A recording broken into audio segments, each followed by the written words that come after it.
Cocoon marketing, పట్టుగుళ్ళ market.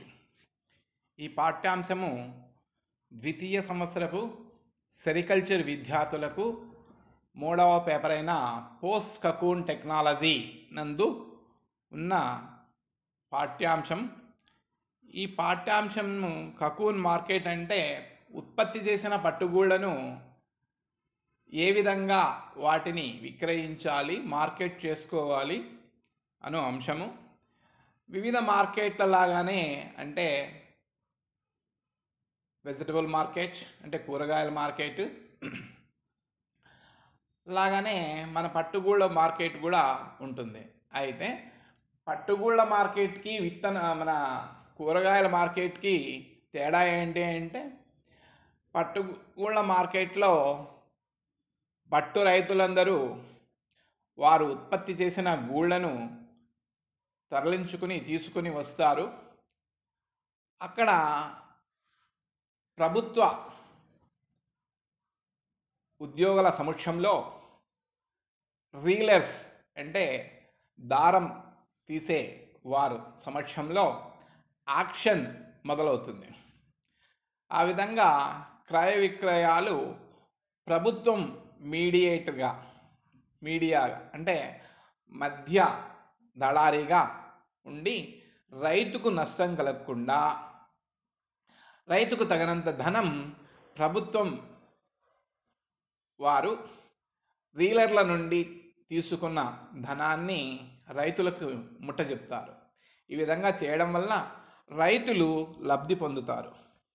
ఈ పాఠ్యాంశంలో తెలుసుకోబోయే అంశాలు: ఇంట్రడక్షన్, పరిచయం, రూల్స్ అండ్ యాక్ట్స్, అక్కడ నియమ నిబంధనలు, ప్రైస్ ఫిక్సేషన్ ధరని నిర్ణయించుట, మోడల్ ప్రాబ్లమ్స్ ఏ విధంగా ధరని నిర్ణయిస్తారు అనే అంశం, మార్కెట్స్ ఇన్ కర్ణాటక, ఆంధ్రప్రదేశ్, కర్ణాటకలో ఏ ఊర్లలో లేదా కర్ణాటకలోని ఏ పట్టణాల్లో పట్టుగూళ్ళ మార్కెట్ ఉన్నది, ఆంధ్రప్రదేశ్లో ఉన్న పట్టుగూళ్ళ మార్కెట్లు ఎక్కడ ఉన్నాయి, తర్వాత సమ్మరీ.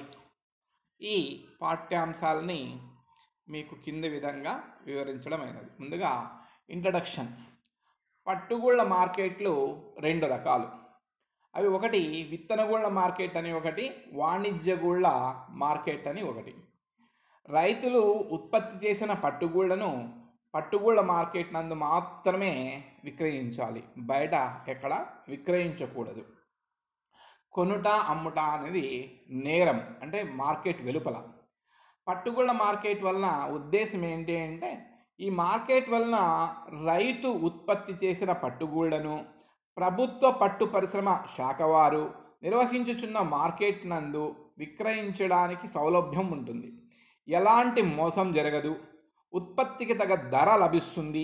రీలర్ నుండి గూళ్ళు ఉత్పత్తిదారునికి ఏ విధంగా నష్టం జరగదు. రైతులు సమ్మతితోనే గూళ్ళను అమ్మడం జరుగుతుంది. మన రాష్ట్రంలో పట్టుగూళ్ళ మార్కెట్లు హిందూపూర్, కదరి, ధర్మవరం మన రాష్ట్రంలో ఉన్నాయి. హిందూపూర్ మన రాష్ట్రంలో అతిపెద్ద కకూన్ మార్కెట్గా చెప్పుకోవచ్చు. పట్టుగూళ్ళ మార్కెట్ గురించి చూసినట్టయితే, రైతు ఉత్పత్తి చేసిన పట్టుగూళ్ళను మార్కెట్ నందు మాత్రమే అమ్మడం జరుగుతుంది. రైతుకు తను ఉత్పత్తి చేసిన గూళ్ళ నాణ్యతకు తగ్గ ధర లభిస్తుంది. కాబట్టి రైతు ఉత్పత్తి చేసే గూళ్ళు పురుగుల పెంపకంపై తప్పకుండా శ్రద్ధ వహించి మంచి నాణ్యమైన గూళ్ళను ఉత్పత్తి చేసినట్టయితే అతనికి మంచి ధర లభిస్తుంది. పట్టుగూళ్ళ మార్కెట్లు 2 రకాలను ముందుగా చెప్పుకున్నాము. అయినా మరొకసారి విత్తనగూళ్ళ మార్కెట్, వాణిజ్య పట్టుగూళ్ళ మార్కెట్ అని.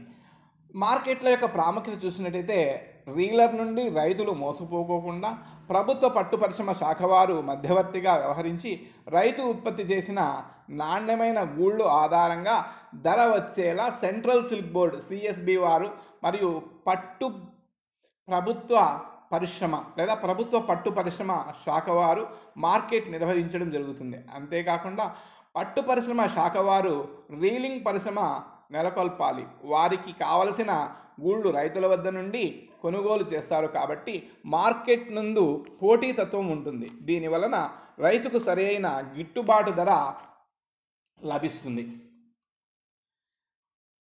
ఈ రైతుల మార్కెట్, పట్టుగూళ్ళ మార్కెట్ మీరు ఇప్పుడు చూస్తున్నది ధర్మవరం నందు పట్టుగూళ్ళ మార్కెట్. రూల్స్, యాక్ట్స్, నిబంధనలు. రైతు లేదా రీలర్స్ తప్పనిసరిగా వారి పేర్లను మెంబర్షిప్ తగిన రుసుము చెల్లించి మార్కెట్ యాజమాన్యంతో మెంబర్షిప్ చేసుకోవాలి. మార్కెట్ యాజమాన్యం ఎదుట అమ్మడం లేదా కొనడం ఉండాలి. ప్రైవేటు వ్యక్తులు లేదా సంస్థలు అనుమతించబడవు. మార్కెట్ ఆఫీసర్ను మరియు సిబ్బందిని ప్రభుత్వ పట్టు పరిశ్రమ శాఖ వారు నియమిస్తారు. మార్కెట్ మొత్తం నిర్వహణ మార్కెట్ ఆఫీసర్ బాధ్యత వహిస్తాడు. ఆ దినం మార్కెట్ నందు ఏ రీలరు రాని పక్షంలో గవర్నమెంట్ వారే తగిన ధరను నిర్ణయించి గూళ్లను కొని ప్రభుత్వ రీలింగ్ సంస్థకు పంపడం జరుగుతుంది. మార్కెట్ రుసుమును రీలర్ వద్ద నుండి, రైతుల వద్ద నుండి ప్రభుత్వమే నిర్ణయించిన తక్కువ రుసుము వసూలు చేస్తారు. వసూలు చేసిన ధనంతో ప్రభుత్వ పట్టు మార్కెట్ను అభివృద్ధి చేయడం జరుగుతుంది. ధరను నిర్ణయించుట. Price fixation marketing procedure.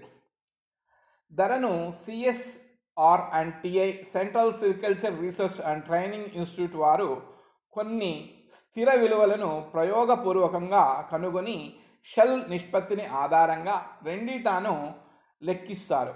ఆ స్థిర విలువ మరియు షెల్ రేషియో ఈ క్రింది విధంగా ఉంటాయి. స్థిర విలువలు 3. 165 అను స్థిర విలువను 14 నుండి 16% ఖాళీ పట్టుగూడు నిష్పత్తి వచ్చిన దానితో భాగించి ఎన్ని గూళ్ళు ఒక యూనిట్ సిల్క్ తయారు చేయడానికి తీస్తారు లేదా కావాలి అన్న అంశాన్ని నిర్ణయిస్తారు. 15 నుండి 20% ఖాళీ పట్టుగూడు నిష్పత్తి వచ్చిన 150 అను స్థిరాంకాన్ని విలువను గణిస్తారు.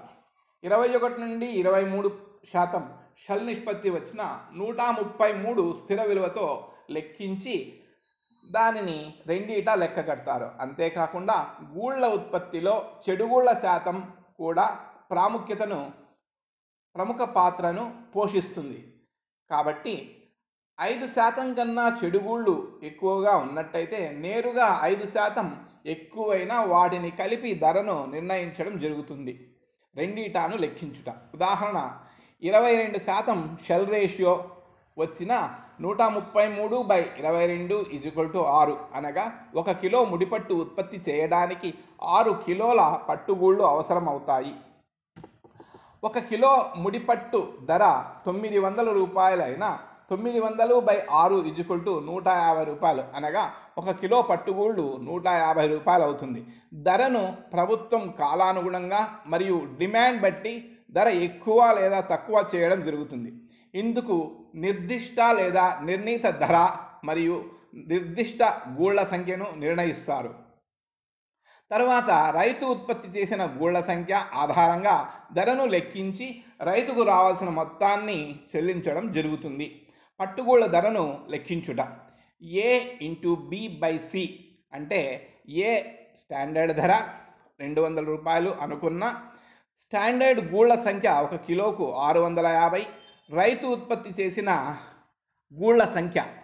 నిర్ణీత ధర ఇంటూ నిర్ణీత గూళ్ళ సంఖ్య బై రైతు ఉత్పత్తి చేసిన గూళ్ళ సంఖ్య మనకు రావాల్సిన పైకము రైతుకు లెక్కిస్తారు.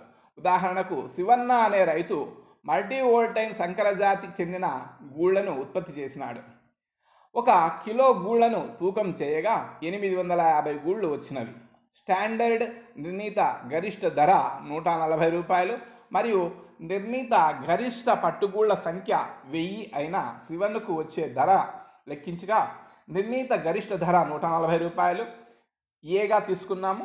బిలో నిర్ణీత గరిష్ట గూళ్ళ సంఖ్య 1000. సి శివన్న ఉత్పత్తి చేసిన గూళ్ళ సంఖ్య కిలోకు 850.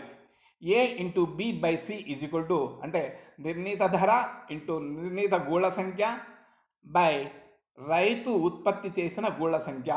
140 ఇంటూ 1000/850 దాన్ని క్యాలిక్యులేషన్స్ చేసినట్టయితే 165 రూపాయలు వస్తుంది.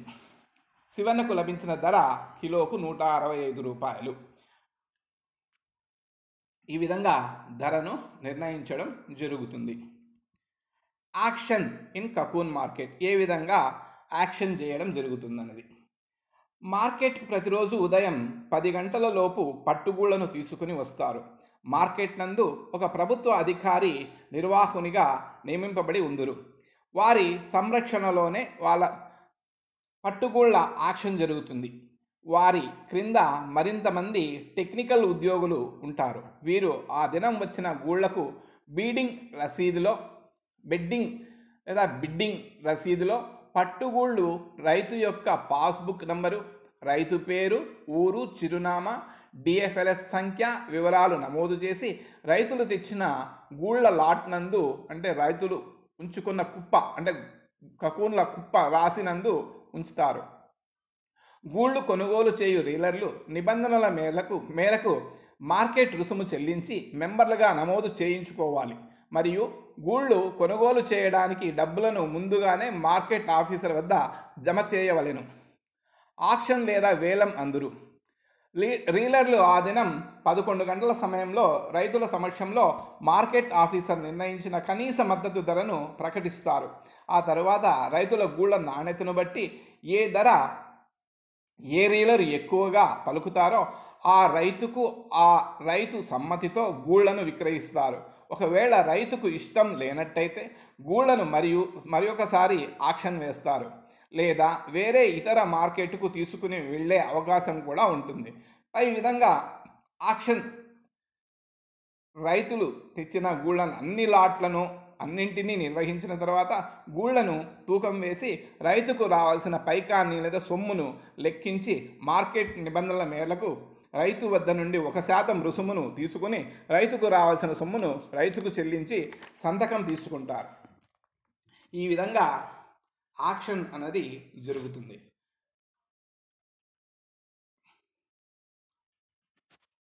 మార్కెట్ నిబంధనలను, మార్కెట్లో యాక్షన్ను,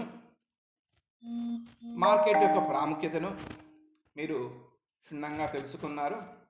ఈ విషయాన్ని ప్రశ్నపత్రంలో వచ్చిన ప్రశ్నలకు సరైన సమాధానాలు రాసి మంచి మార్కులు పొంది మీరు కూడా కకూన్ మార్కెట్ను ఒకసారి లేదా 2 సార్లు విజిట్ చేసి చూసి మీ ఎక్స్పీరియన్స్తో ఈ విన్న పాఠాన్ని తెలుసుకొని మీరు సరిగా రాసి ఈ జ్ఞానాన్ని తెలుసుకోవాల్సిందిగా నేను కోరుతూ, విన్నందుకు ధన్యవాదాలు తెలుపుతూ మీ ప్రభాకర్ రావు.